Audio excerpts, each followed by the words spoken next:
from the soil of Bihar, I say to the whole world,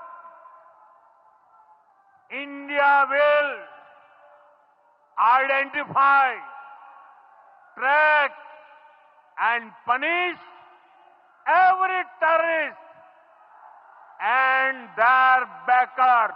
We will pursue them to the ends of the earth. India's spirit will never be broken by terrorism. Terrorism will not go unpunished. हमारे सामने जो एक बंदा था उसने ये बोला हिंदू एक तरफ हो जाओ, मुसलमान एक तरफ हो जाओ। फिर उसने बोला कलाम, तो जो मुसलमान थे उसने बोला कि मुस्लिम, फिर उसने बोला कलाम, फिर मुस्लिम, फिर कलाम, फिर मुस्लिम।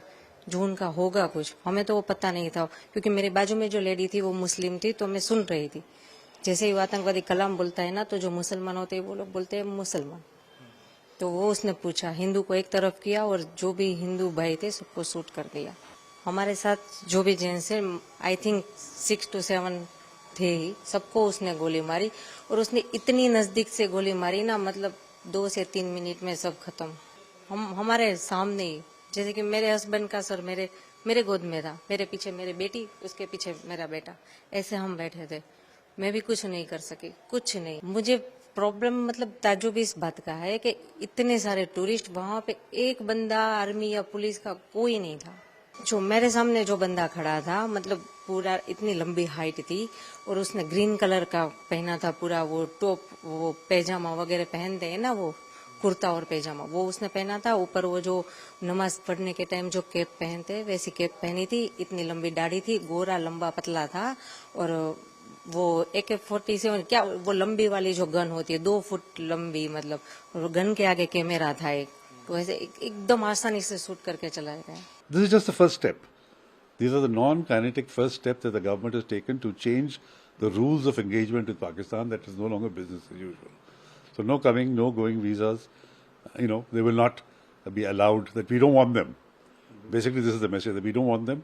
We don't want to see them in our country, and those who are here will have to leave. President Trump has given a message. So has President Putin of Russia, and so many other countries have come. Nobody is expressing support for Pakistan. I mean, that itself should be a wake-up call for Pakistan, that, how long can they continue to do this? So they will feel even more isolated than what they have been over the last few years.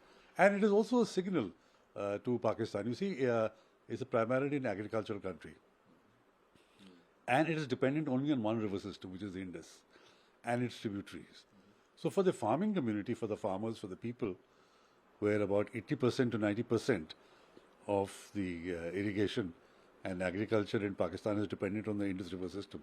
So the impact that has on the farmers, psychological impact, is going to be huge. देखें, ये तो India का जो है वो कहते हैं कि पुराना चलन है कि जब भी उनके मुल्क में कोई बाहर से प्रेसिडेंट आता है, अभी जैसे अमेरिकन आया हुआ है वो प्रेसिडेंट, तो इनका टूरिस्ट पे अटैक हो गया है।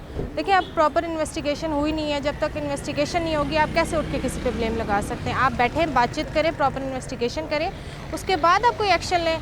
अब जैसे आप अटैक कर रहे हैं, अब आगे से हमारी भी तो आर्मी है, हम अटैक करेंगे तो ज़ाहिर है ये खित्ते में कशीदा माहौल बनेगा।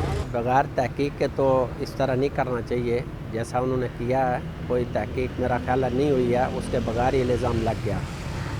तो इसमें यही है कि उसकी कुछ धमकियाँ भी मिल रही हैं। तो अल्हम्दुलिल्लाह, अगर वो कोई ऐसा जंग की इरादा रखते हैं तो इंशाअल्लाह हमारी पाक आर्मी भी मजबूत है, मुँह तोड़ जवाब देगी, और पाकिस्तानी आवाम भी शाना बशाना आर्मी के साथ रहेगी और मुँह तोड़ जवाब देंगे।